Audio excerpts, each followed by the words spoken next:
Greetings and good morning, everybody. Greetings, people. Thank you. My name is Affiong, and I bring you warm Pan-African greetings from Moyo wa Taifa. Moyo wa Taifa, translated from Swahili, means heart of the nation, and it's a Pan-African Women's Solidarity Network.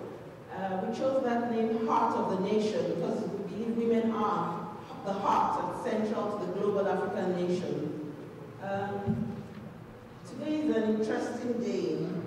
Certainly, you know, for you've come here, that's why you've come here, but also speaking, you know, from our perspective. It's interesting because there are a lot of significant issues that today throws up for us as a people. 20 years ago, exactly around this time, in the Nigerian Student Union movement, we led what has come to be known as the SAP uprising against the Babangida regime at that time. 20 years exactly, that the Nigerian Student Union movement, vibrant, fighting political, not just concerned with domestic or local issues, but international issues, even as young people. It was also the Nigerian Student Union movement that threatened the government at the beginning when they attempted to accommodate a British military, a base in Nigeria. It was the students who told the government, you do that and you're out.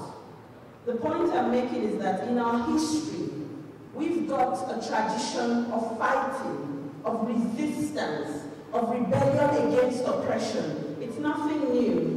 The only problem is that most of us seem to have gone to sleep.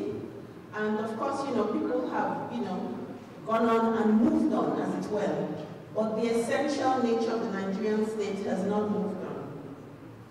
Before I go any further, I'd like, there's a sad part, that I'd like to deal with, first of all. As we're here today, I think just about 4 days ago, one of us passed away. One of us, as in Dr. Tajuddin Abdul Rahim. If any of you know him, in terms of our generation, I don't think we can boast of anyone else that was a more vibrant Pan-Africanist advocate, amongst us as a generation than Dr. Tajuddin Abdul Rahim. Now, before Taju, a few years, passed, another one of us, and I say one of us as in those who are thoroughly and actively engaged and who are in the forefront of the struggle for liberation and democracy in Nigeria. Another one of us, Chima Ubani, passed away some years ago, also in similar circumstances in a motor accident. We also had Comrade Rotilewe B. These were full-time political organizers and workers. He belonged to the Democratic Socialist Movement, who also passed away. Young people in their late 30s and their early 40s, like Taju in his late 40s, that have passed away, fallen soldiers on the path of struggle. Of course, we all know Dr. Beck Oranson Kuti, who was another stalwart of our struggle for democracy as a people. Those of you who might be a bit older would know Barrister Alao Akabashon. That was somebody who, for us in the Student Union movement, his chambers were a place of succor for us. Another name that comes to mind is Comrade Bala Usman. Those of you, who maybe, schooled, at home in the unions in the 70s, would remember, Bala Usman. And of course, today we have victims, mass victims. Our people from Odi, as we speak today, people in the Niger Delta, being bombed and attacked by what is essentially a fascist government.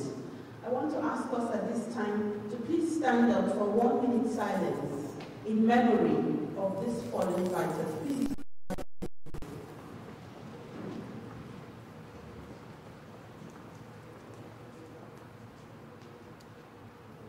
Thank you. I've chosen to speak, discuss with the Pan-African framework, Because I think that too often we're bogged down in a national analysis that, just scratches the surface of the problem, but does not understand the essence of the problem. It's like a tumor or a cancer that has, come out and blown up, and opened on the skin, and it's oozing out pus, and it's rotten and it's smelling, and you think you're going to cure it with Dettol. You're joking, obviously. You think that if you put a plaster on it, you're going to, deal with it. You're obviously not doing it. That if you wipe it and make it clean, the surface, you're going to heal it. You never will. The cancer will remain, but not only remain, the cancer will spread and even go deeper into your body. This is our situation as African people. That since colonialism, when we so-called won independence, we actually have not moved. In fact, we actually regressed in our situation.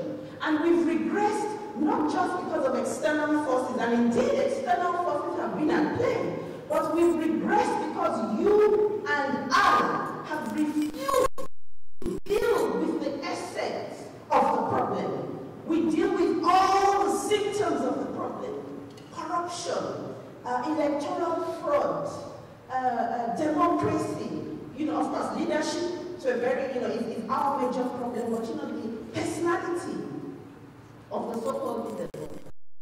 If the Pope, and the Catholics in the room must forgive me, if the Pope became the president of Nigeria today, he wouldn't be able to make very much difference.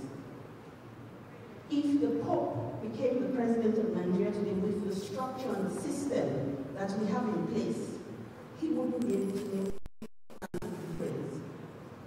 He'd be a bit nicer, just like Obama will be a bit nicer than George Bush. Whether there are going to be any substantive, systemic differences, Obama's report card, is open now. It's just a case of filling it in, line by line for those who are excited about Obama. But I use that, to say that a nice face does not affect a system. You will only harvest mangoes from a mango farm. You will not harvest oranges. And you will certainly not produce orange juice from mangoes. But that's what you and I have been trying to do. And we cry and we labor and we agonize and we talk about the problem. But we don't address the substance of issues. Frantz Fanon, in his historic book, Wretched of the Earth, which he wrote in 1966, he made a profound quote, which we continue to use to date. He says that every generation must, out of relative obscurity, find its mission and either fulfill it or betray it. I say these things because I think a few young people in the audience today, people who are new to this discourse, young people, maybe in their 20s and early 30s, maybe even younger, who are going to take over the reins of leadership as it were. And it's important that we understand this. Every generation, out of relative obscurity, must identify its mission and either fulfill it or betray it. Professor Wole Soyinka, who we're going to be listening to later today, is on record as putting up his hands and admitting many years ago that his generation had failed. And he was even able to admit that even before things degenerated to the level that we have today. Now, the next question is, what about the next generation? And the next generation is the vast majority of us in this room today. We are the next generation. We are this generation.